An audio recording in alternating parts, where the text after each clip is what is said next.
தாவேக பிரமுகர் ஒருவர் மீது போக்சோ வழக்கு பாய்ந்திருக்கிறது. மாமியாவுக்கு சோப்பு போட்ட கலாச்சாரத்தை உருவாக்குனவருங்க விஜய் அவர்கள். அப்ப அவன் தொண்டை எப்படி இருப்பேன் சொல்லுவான். இந்த தீய சக்தியும் தீந்து போன சக்தியும் வேற வேறலாம் இல்ல, கூட்டு களவாணிங்க. இன்றைக்கு 6 பேரை ரிசைன் பண்ண வச்சதே ஒரு களவாணித்தனம் தானே. அதனால உண்மையான ஒரிஜினல் களவாணி திரு விஜய் அவர்கள். இந்த களவாணிங்கிற வார்த்தையெல்லாம் பெரும்பாலும் அரசியல் வட்டங்கள்ல அதிகம் பேச மாட்டாங்க. இது என்னன்னா முதலமைச்சருடைய பேச்சுக்கு ஆக ரிப்ளை ஆகுது. நான் தினகரன் யோக்கியம் அப்படின்னு சொல்ல வரல. அவர் கடந்த காலத்துல கட்சி மாறி இருக்கிறார், தனது கட்சியை கலைக்கிறதுக்கு முயற்சி பண்ணியிருக்கிறார், பிஜேபி கூட்டு வச்சுக்கிறார். பிஜேபியோட இதெல்லாம் பல முறை நடந்திருக்கிறது. ஆனால் இந்த நாகரிகமான பேச்சு இருக்கு இல்லையா, இந்த நாகரிகமான பேச்சில் எப்பயுமே எல்லா கட்சி தலைவர்களுமே ஓரளவுக்கு அந்த இங்கிதத்தை சபை நாகரிகத்தை கடைபிடிப்பார்கள். ஆனால் விஜய் வந்த பிறகு பார்த்தீங்கன்னா அது முற்றிலுமாக அழிந்து போயிருக்கிறது.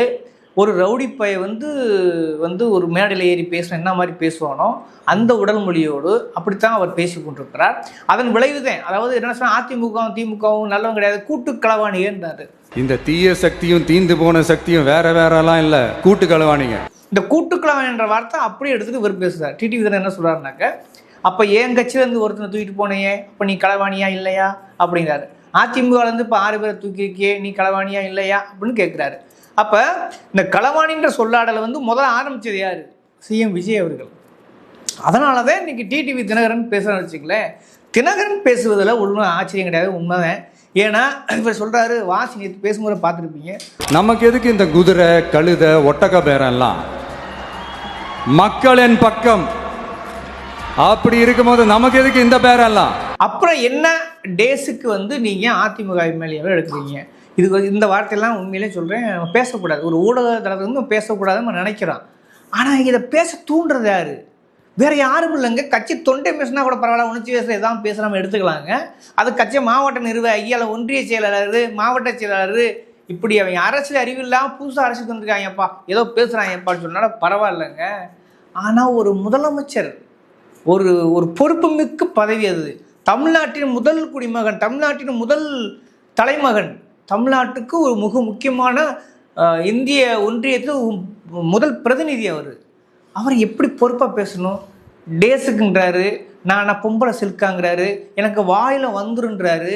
கடந்த மேடை பேச்சுகளை முழுக்க தாங்க வெளிப்பட்டுருக்கு. அப்போ ஒரு சிஎம்ங்கிற கொஞ்சம் கூட அந்த பொறுப்புணர்ச்சி இல்லாமல் இப்படி பேசுனா அப்புறம் டிடிவி தினகரன் பேசுறதுல நம்ம என்னத்தை சொல்ல முடியும்? இதில் யார் நம்ம குற்றம் சொல்ல முடியும்? அப்போ அந்த களவாணின்ற சொல்லாடலுக்கு முதல்ல விதையை போட்டது யாருன்னா விஜய் தான்.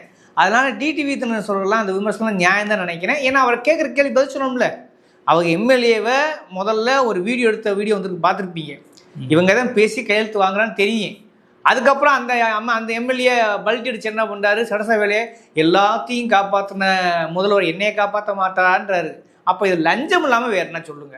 இல்லை என்ன கொள்கை ஈடுபட்டு இவர் ஒரு புரட்சி பண்ணிட்டாரு, இல்லை ஒன்றிய அரசுக்கு போர்க்கொடுத்துக்கிட்டாரு, அல்லது தமிழக வாழ் உரிமையை ஏதாவது நிலைநாட்டி விட்டாரு, அதை அந்த கொள்கையை கண்டு என்ன சொல்றது, அவரும் பெரிய தொண்டனாக இருந்து அவர்கிட்ட போயிட்டு இந்த மாதிரியான விஷயங்களை கற்றுக்கிறதுக்காக அல்லது அவருக்கு வலுப்படுத்துவதற்காக நம்ம சேர்ந்தேன்னு சொல்றதுக்கு ஏதாவது ஒரு சான்று இருக்கா?